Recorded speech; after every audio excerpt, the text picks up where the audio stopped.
Hello friends, Shri Ram classes में आपका स्वागत है। हम लोगों ने ऑर्गेनिक बेसिक कंसेप्ट पर हम 22 वीडियोस बनाए हैं। ऑर्गेनिक बेसिक के अंदर हम लोगों ने आईपीसी नॉमेनक्लेचर और उसके फंक्शनल ग्रुप के आईपीसी नॉमेनक्लेचर कैसे करते हैं वो पूरा सीख लिया। बहुत लंबा वीडियो नहीं करना हमको। बेसिक कंसेप्ट हमारा आई थिंक समथिंग आप लोगों के 80% क्लियर हुआ है। अब 80% क्लियर हो गया तो वो आप लोगों के 12th में अगर और कोई आईपीसी नॉमेनक्लेचर आता तो मैं आपको बता दूंगा। तो आज हम लोग 12th क्लास को स्टार्ट करते हैं। आज का हमारा जो चैप्टर है हैलोजन डेरिवेटिव। चलो आइए सीखते हैं हैलोजन डेरिवेटिव्स क्या होता है। हैलोजन डेरिवेटिव्स का मतलब होता है कि आप लोगों के हैलोजन के व्युत्पन्न। अब हैलोजन के व्युत्पन्न मतलब जिसके साथ हैलोजन जुड़ा वो हैलोजन व्युत्पन्न हो जाएगा। क्लियर बात है। अब हैलोजन व्युत्पन्न दो टाइप के हो सकते हैं। एक तो होता है आप लोगों के एल्किल हैलाइड और दूसरा कौन सा आप लोगों के एरिल हैलाइड्स। एल्किल हैलाइड्स क्या होते हैं और एरिल हैलाइड्स क्या होते हैं कि कार्बन की लॉन्ग चेन उसको बोलते हैं हम एल्किल हैलाइड, और एरिल हैलाइड जो आप लोगों के फर्स्ट कार्बन और लास्ट कार्बन के बीच में बॉन्डेड हो।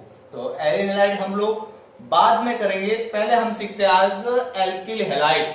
ठीक है, हिंदी में भी ऐसा लिखा जाएगा इसको एल्किल हैलाइड। एल्किल हैलाइड का जनरल फॉर्मूला क्या होता है RH। आर का मतलब आप लोगों के मैथिल एथिल प्रोपिल ब्यूटिल कोई भी हो सकता है, और हैलोजन आप लोगों के फ्लोरो क्लोरो ब्रोमो आयोडीन कोई भी हो सकता है।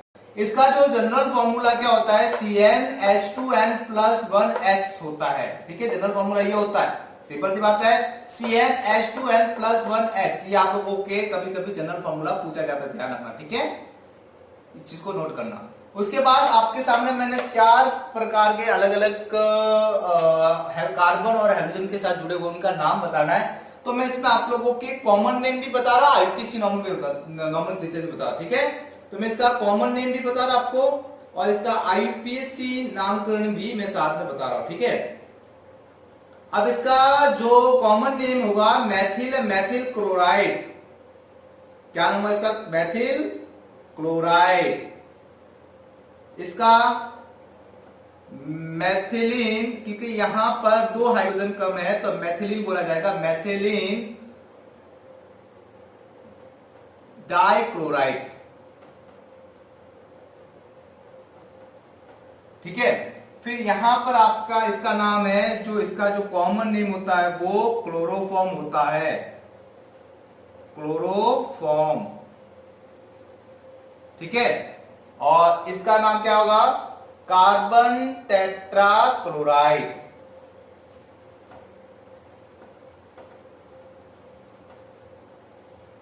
Carbon tetrachloride. ठीक है, फिर यहां पर इसका आईपीसी नॉमेनक्लेचर क्या होगा? तो आईपीसी नॉमेनक्लेचर बहुत इजी है। क्या नाम होगा? आपको पता है, सुफिक्स पहले लिखा जाता है। क्या नाम होगा इसका? क्लोरोमेथेन। ठीक है, फिर इसका डाइक्लोरोमेथेन।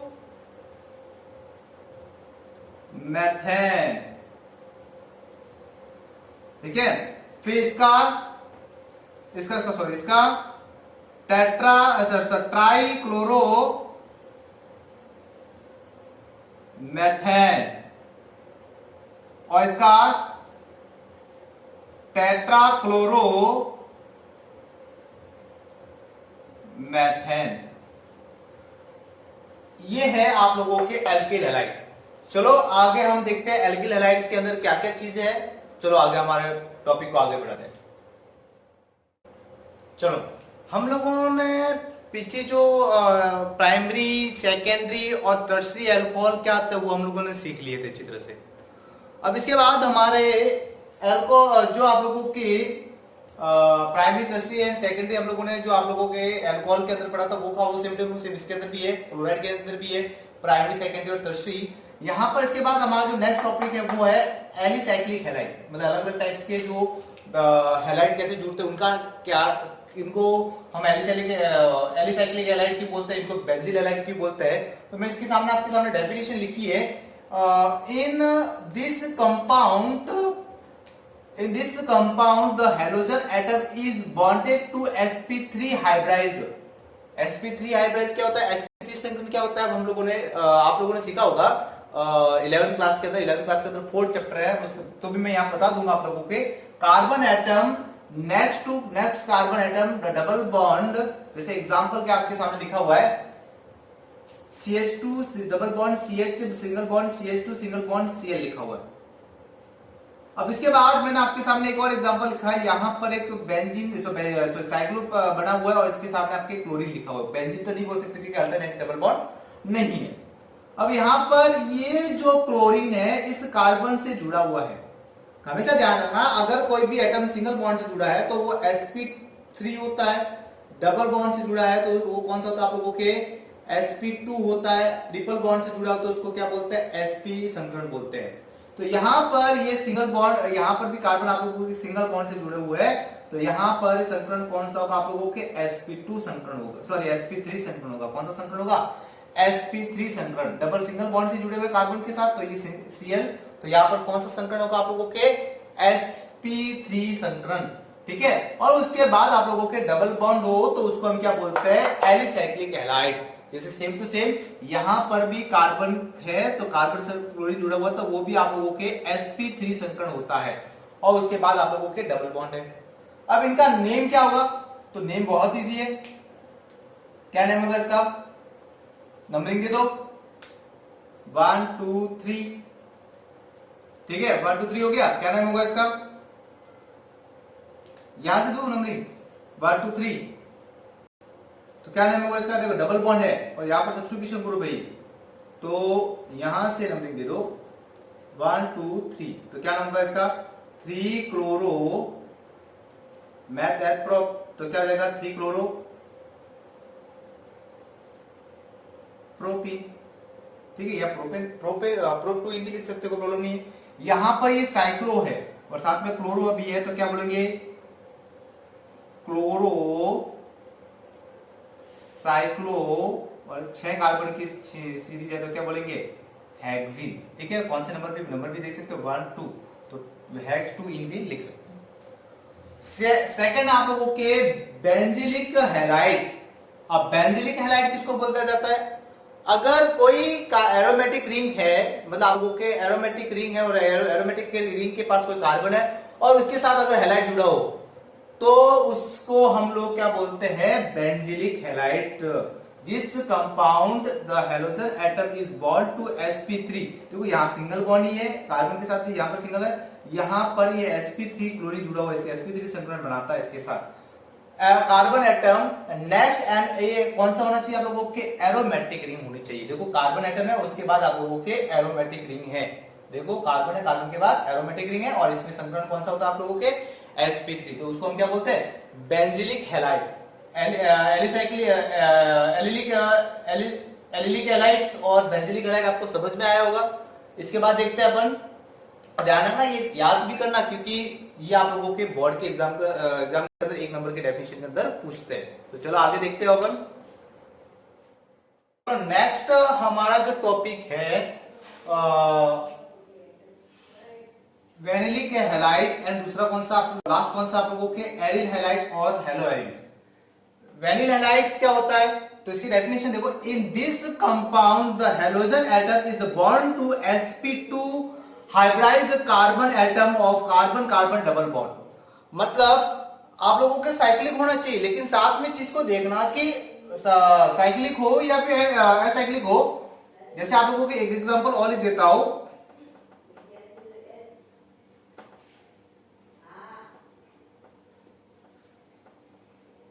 ठीक है, यहां पर ये जो कार्बन, यहां पर कार्बन, ठीक है, डबल बॉन्ड में यहां बना देता, रॉन्ग होगा ये.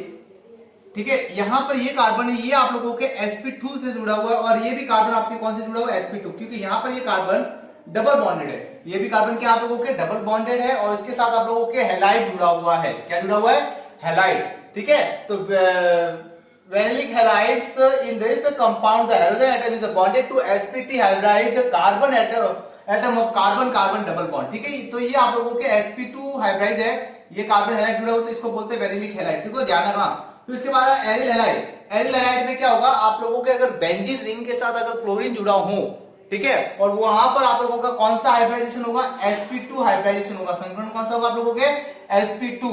और इसको हम लोग एरिल AR, इसको हम एरिल AR शो कर सकते हैं, और बॉन्डेड हैलाइड, ठीक है। यहाँ पर क्लोरीन को क्या लिखेंगे आप लोगों के, बॉन्डेड हैलाइड, तो इसको हम AR बॉन्ड X भी लिख सकते हैं, ठीक है। इसको हम क्या बोलते हैं, एरिल हैलाइड्स या फिर हेलो आयंस भी बोल सकते हैं। तो चलो और देखते हैं इसके बारे में, ठीक है। Nature of CH bond in halo alkane, ये आप लोगों के इंपॉर्टेंट कर देना, वेरी मोस्ट कर देना, वेरी मोस्ट कर देना। ये आपके राजस्थान बोर्ड के अंदर 2018 के सॉरी 19 के अंदर आई थिंक इसका क्वेश्चन पूछा गया है। तो ये मतलब जो आप लोगों के CX जो बंद होती है उसका नेचर कैसा होता है, मतलब उसका आरेखीय संरचना कैसे होती है, चलो देखते हैं। अब एल्किल हैलाइड आपको पता है कि यहां पर कार्बन के साथ इस प्रकार से जुड़ा होता है, यह हैलाइड जुड़ा हुआ है। अब इसकी जो कक्षीय संरचना हमको देखनी है, तो पहले आपको पहले थोड़ा बेसिक कंसेप्ट क्लियर होना चाहिए। यहां पर जो सेंटर एटम है, सेंटर एटम को कौन सा आप लोगों के, कार्बन है। एटॉमिक नंबर क्या हो जाएगा इसका, मतलब इसका परमाणु क्रमांक क्या है, 6। और इलेक्ट्रॉन कॉन्फ़िगरेशन क्या होगा, कॉन्फ़िगरेशन मतलब इलेक्ट्रॉन विन्यास क्या होगा, क्या होगा 1s2, या इसको वो हीलियम गैस से कर दो, हीलियम, और 2s2 और 2p2, 4 और 2 6, ठीक है। अब इसका जो कक्षीय संरचना होगी वो आप लोग इस प्रकार होगी।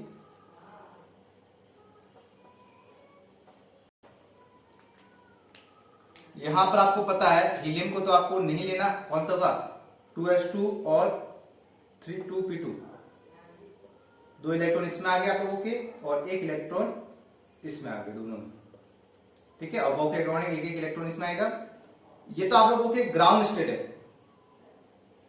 ग्राउंड स्टेट का मतलब होता है सामान्य अवस्था, ठीक है, निम्नतम अवस्था। उसके बाद एक्साइटेड स्टेट क्या होगा, electron will jump into sp2 orbit, मतलब आपका इलेक्ट्रॉन यहां से जंप करके कहां चला जाएगा आप लोगों के, सभी सिंगल बॉन्ड हो गए। तो यहां पर देखो, एक तो s का एक कक्षक है और एक p के कितने कक्षक है, 3। तो यहां पर जो संकरण होगा वो कौन सा संकरण होगा, हाइब्रिडाइजेशन कौन सा होगा, sp3। s का एक आ गया, एक कक्षक है, और p के अनपेयर कौन से 3 है, तो ये sp3। यहां पर बंध बनाने में ये तीनों कक्षक, चारों कक्षक भाग लेंगे। तो ये चारों कक्षक आप लोगों को पता है आपस में, जैसे आप लोगों का p एक s ऑर्बिट आ गया, और p ऑर्बिट देखो, p ऑर्बिट आप लोगों को पता है px होता है, py होता है, pz होता है। देखो px सो pz, इसको pz बोलेंगे, ठीक है। इसको हम px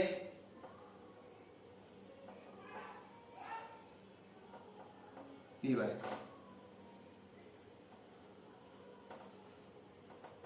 ठीक है, ये है। इन तीनों कक्षकों का आपस में होके एक प्याली बनती है, मतलब एक लोब का निर्माण होता है। एक बड़ा लोब होता है, एक छोटा लोब होता है, ठीक है। तो ये चार ऐसे आपस में मिलकर 4 प्रकार के लोब बनाता है। कितने लोब बनाता है ये, 4 sp3 हाइब्रिडाइजेशन बनाता है, मतलब 4 लोब बनाता है। कितने लोब बनाता है, 4 लोब बनाता है, ठीक है। तो 4 लोब कैसे बनाएगा, देखो ये कार्बन आ गया, एक लोब ये रहा बड़ा वाला, और छोटा वाला लोब ये रहा, ठीक है। फिर इसका बड़ा वाला लोब ये रहा, इसका छोटा वाला लोब ये रहा, इसका बड़ा वाला लोब ये रहा, छोटा वाला ये रहा, इसका बड़ा वाला लोब ये रहा, छोटा वाला लोब ये रहा। तो इस प्रकार से ये आप लोगों के 4 कक्षक बनाता है। कितने कक्षक बनाता है, 4 लोग बना दिए। अब यहां पर क्या होगा कि इन तीनों में तो ये जैसे आप मान लो, इस कक्षक को मैं मान लेता हूं आप लोगों के s ऑर्बिट, ठीक है।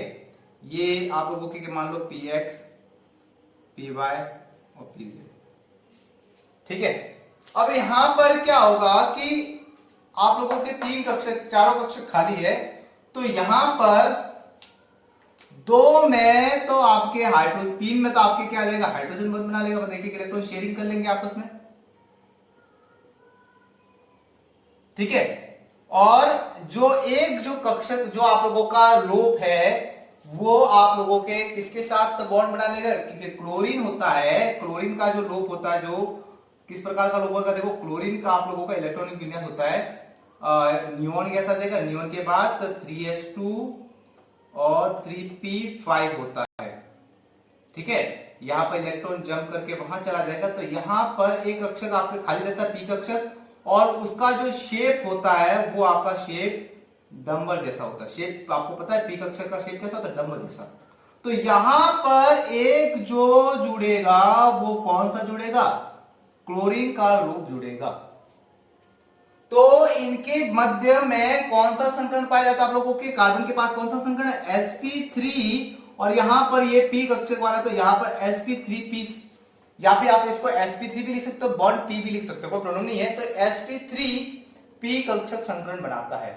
तो ये आप लोगों के बोर्ड के एग्जाम के अंदर बहुत ही ज्यादा इंपॉर्टेंट है, इसका क्वेश्चन आपके ज्यादातर बनता है। तो ध्यान रखना, इसके मध्य कौन सा संकरण पाया जाता है, आप लोगों के sp3 संकरण पाया जाता है, और ये इस प्रकार का आप लोगों के CX बंध बनाता है।